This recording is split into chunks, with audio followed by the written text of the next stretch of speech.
Hi everyone, welcome back to another video from Tech for Gamers. In today's episode, we will be learning how to disconnect Facebook from Monopoly Go.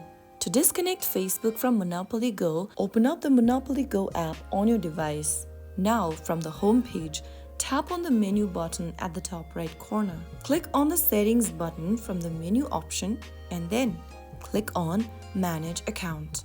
You will then be able to see this interface. You should see a section showing connected accounts.